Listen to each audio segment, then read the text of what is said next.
Здравствуйте. Приветствую вас. Рад вас видеть. Здравствуйте. Пожалуйста, рукопожатие.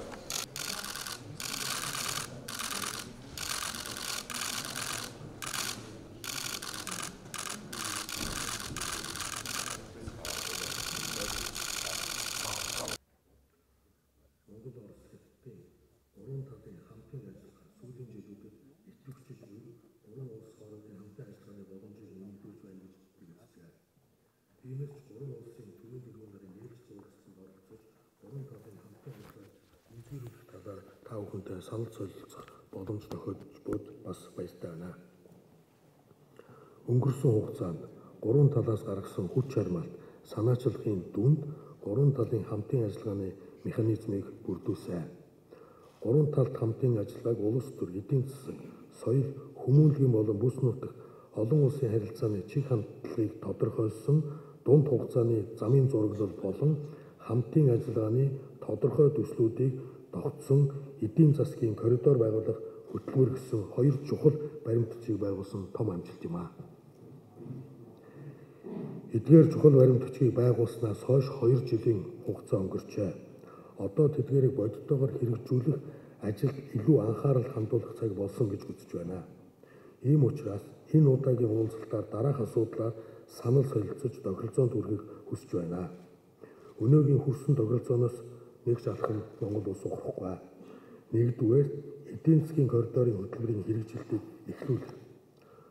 Гурван талын үзэсгэлсэн эдийн засгийн коридорын бүтээн байгуулалтыг урагшлуулах, хамтарсан механизм байгуулах тухай харилцсан ойлгослын санамж бичигт ойрын хугацаанд гарын үсэг зурах шаардлагатай байгаамаа. Хамтарсан механизм бий болж байж гурван талын хооронд уулзалт, мэдээлэл солилцоо идэвхжиж хэрэгжих явцыг түргэтгэнэ. Нэн тэргуунд хэрэгжүүлэхээр тохиролцсон төслүүд тухайлбал төмөр замын төв коридорыг шинжилэн хөгжүүлэх, хос зам барих, цахилгаанжуулах төсөл, Азийн авто замын шүлжээний EH3 чиглэлийг дамжин өнгөрөх тээвэрлэлтэнд идэвхтэй ашиглах, тус чиглэлд хурдны авто зам барих төслийг ажил хэрэг болгохын төлөө илүү их идэвх журмалт гаргахыг уриалж байна. Тухайлах юм бол Азийн авто замын шүлжээний EH3 чиглэлд хурдны авто зам барих гурван улсын засгийн газрын оролцоог шууд дэг шилбэрээр хангаж төслийн санхүүжилтийн асуудлыг хилэлцэн шийдвэрлэхэд бүтээн байгуулалтыг ойрын үед эхлүүлэх саналыг миний бие дэвшүүлж байна. Гурван талын оролцооны хувьд санхүүжилтийн хэлбэр зэргийг гурван улсын зам тээврийн яамд хилцэн тохиролцох боломжтой юм а.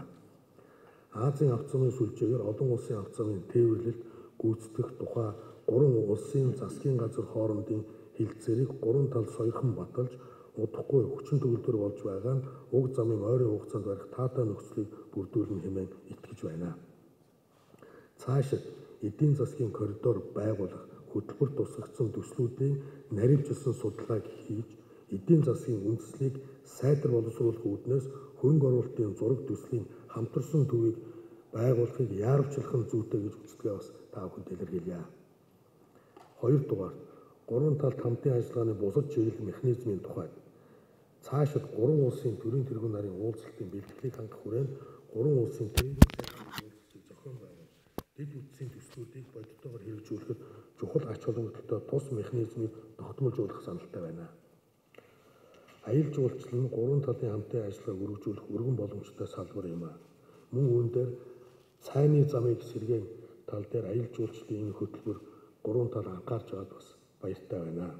За мөн эх онд болох 2019-д болох Silkway 2019 гэсэн одоо авто замын уралдааныг Монгол нутгаар дайруулж өнгөрүүлэх тал дээр хоёр хөршийн тэргүүнүүд анхаарал тавьж өгөөрэй гэж хүсье.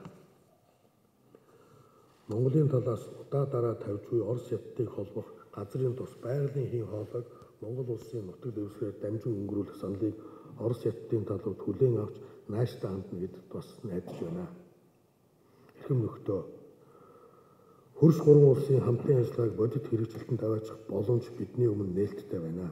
Монголын ард түмэн олон жил яриа хэлцлийн төвшөнд өрнсөн гурван улсын хамтын ажиллагаанаас бодит үр дүн хэрэгжилтийг бас хүлээж байна. Ийм учраас бодит хэрэгжилтийн төлөө миний бие эрхэм Шижинпингийн дараа эрхэм Владимир Владимирович Путин ерөнхийлөгч нартай ойр дотны идэвхтэй хамтран ажиллах эрмэлзэл бас дүүрэн байна. Энэ зорилтын төлөө байнгын холбоотой хугацаатай уялдаатай ажиллах хатуу үүргийг 3 улсын холбогдох байгууллагуудад өгч шуурхай хэрэгжүүлэхэд хяналт тавьж ажиллах саналыг тавьж байгаамаа.